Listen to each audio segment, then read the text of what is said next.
Hello everyone, कैसे हैं आप सब। उम्मीद करता हूँ आप सब अच्छे होंगे।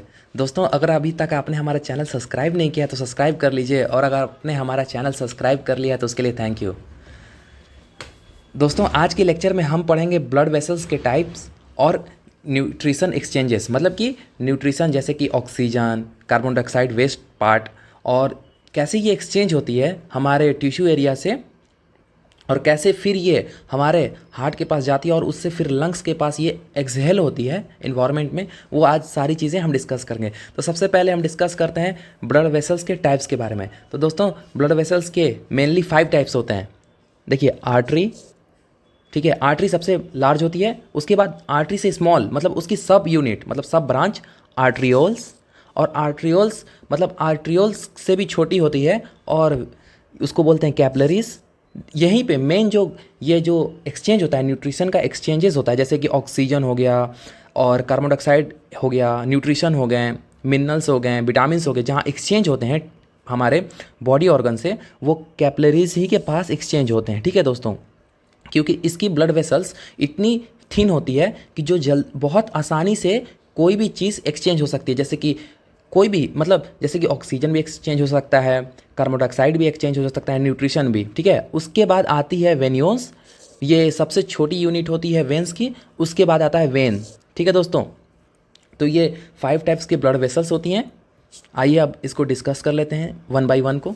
ठीक है, तो देखिए, ब्लड ब्लड वेसल्स का क्या काम है। देखिए, ब्लड वेसल्स क्या करती है, सर्कुलेट करती है। देखिए, ये सर्कुलेट करती है हमारे ब्लड को पूरी बॉडी में, मतलब हमारी ब्लड को पूरी बॉडी, एंटायर बॉडी तक।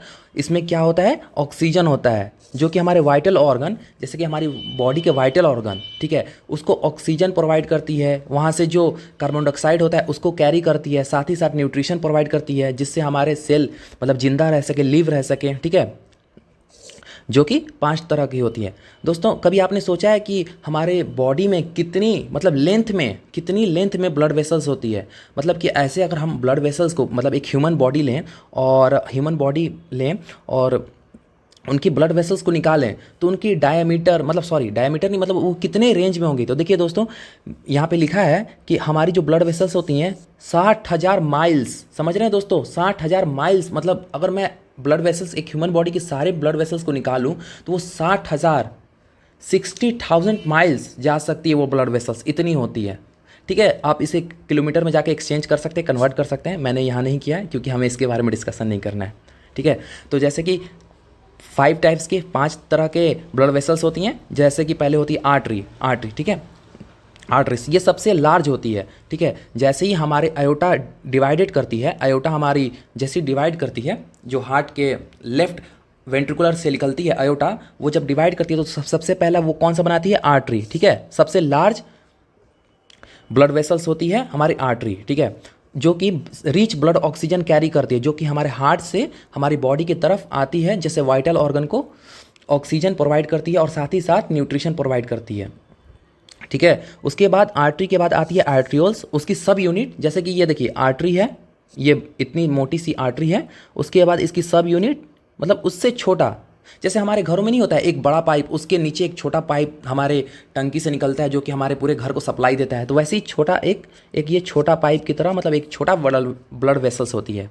ठीक है, जो कि ये दोनों ऑक्सीजनेटेड ब्लड कैरी करती हैं। ठीक है दोस्तों, ये दोनों ऑक्सीजनेटेड ब्लड कैरी करती हैं। कैपलरीज के बारे में डिस्कस करते हैं। ठीक है दोस्तों, तो देखिए, ये सबसे थिन ब्लड वेसल्स होती हैं। हमारी जो भी ब्लड वेसल्स होती हैं ना, जैसे कि आर्टरी, वेंस, तो वो उन सब में से जो सबसे ज़्यादा थिनेस होती है, मतलब जो सबसे ज़्यादा पतली होती है ना, वो होती है कैपलरीज, जो कि हमारे ऑक्सीजन, न्यूट्रिशन को एक्सचेंज करने में, जैसे कि कार्बन डाइऑक्साइड को लेने में, जैसे कि मेटाबॉलिज्म जब करता है, जब सेल मेटाबॉलिज्म करता है और उससे जो एनर्जी प्रोड्यूस होता है, तो उसके साथ ही साथ एनर्जी के कार्बन डाइऑक्साइड भी प्रोड्यूस होता है, जो CO2 प्रोड्यूस होता है।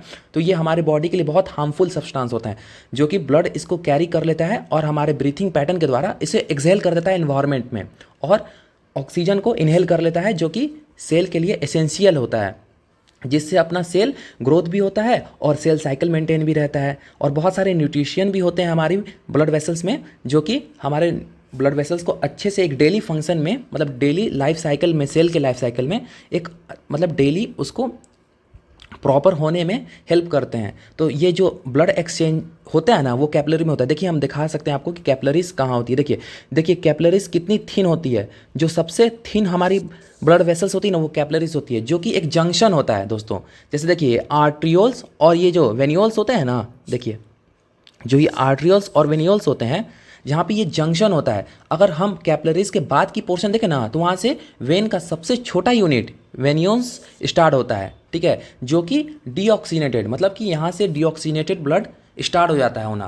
पहले तो आ रहा था ऑक्सीनेटेड ब्लड, यहाँ से देखिए यहाँ से ऑक्सीनेटेड ब्लड आ रहा था जिसमें ऑक्सीजन की मतलब पोटेंशियल बहुत इंक्रीज थी, पोटेंशियल, ठीक है। लेकिन यहाँ से ना हमारा कार्बन डाइऑक्साइड का लेवल इंक्रीज हो जाएगा। क्यों होगा? क्योंकि जैसे कि हमने जो खाना लिया था, जो उसमें खाना था ब्लड वेसल्स में, जो भी न्यूट्रिएंट्स थे, ऑक्सीजन थे, वो तो सेल ले लिया, बट सेल साथ ही में साथ अपना वेस्ट प्रोडक्ट जैसे कि कार्बन डाइऑक्साइड, बहुत सारे यूरिया, ऐसे ऐसे प्रोडक्ट हमारे सेल को देगा भी तो। अब मान लीजिए हम किसी को कुछ दे रहे हैं तो वो भी तो साथ में हमें देगा। तो वो क्या होता है दोस्तों, वो हमें अच्छा प्रोडक्ट नहीं देता है, वो हमें वेस्ट प्रोडक्ट देता है, जो कि हमारे वेन्यूल्स कैरी करके, वेन्यूल से बड़ा, ये देखिए आगे डिस्कस करते हैं, वेन्यूल से बड़ा ये वेंस हमारे बॉडी से एक्सक्रीट करता है ये सबको। तो चलिए दोस्तों अब हम डिस्कस करते हैं वेन्यूल्स के बारे में। तो वेन्यूल्स ये भी थीनी वेंस होते हैं जो कि आगे जाके मर्ज हो जाते हैं, मतलब एक बड़ा वेंस बनाते हैं, ठीक है। दोस्तों अब हम डिस्कस करते हैं वेंस के बारे में। तो देखिए वेंस बहुत सारी जब वेन्यूल्स मर्ज होते हैं ना, देखिए जैसे ऊपर हम डायग्राम में देख सकते हैं, देखिए रुकिए, देखिए बहुत सारी जो वेंस हैं, वेन्यूल्स हैं, ये देखिए वेन्यूल्स हैं जब मर्ज होती हैं, मतलब जब एक साथ जुड़ती हैं, बहुत छोटे छोटे जब वेन्यूल्स एक साथ मर्ज करते हैं तो वो क्या बनाते हैं, वेंस बनाते हैं, ठीक है दोस्तों। तो वेंस बनाती हैं। वेंस क्या होती है ना, सबसे ज़्यादा लार्ज अमाउंट में इसमें डीऑक्सीनेटेड ब्लड होता है, ठीक है, जो कि हमारे राइट आर्ट्रियम के पास जाता है। ये सारा blood right atrium, superior vena cava और इन्फीरियर वेना कावा से राइट आर्ट्रियम के पास जाता है ये ब्लड। उसके बाद जब राइट आर्ट्रियम कॉन्ट्रैक्ट करता है तो ये राइट वेंट्रिकल में जाता है, और उसके बाद ये हमारे पल्मोनरी आर्टरी के द्वारा लंग्स पे जाता है। और ये सारा जो डीऑक्सीनेटेड ब्लड होता है, कार्बन डाइऑक्साइड होता है इसके अंदर, जो कि CO2 होता है, कार्बन डाइऑक्साइड होता है, ये हमारी बॉडी के थ्रू एक्सहेल हो जाता है। तो ये सारा ये प्रोसेस चलता है। तो आज की दोस्तों वीडियो यहीं एंड करते हैं, हम मिलेंगे फिर से अगली नेक्स्ट वीडियो में।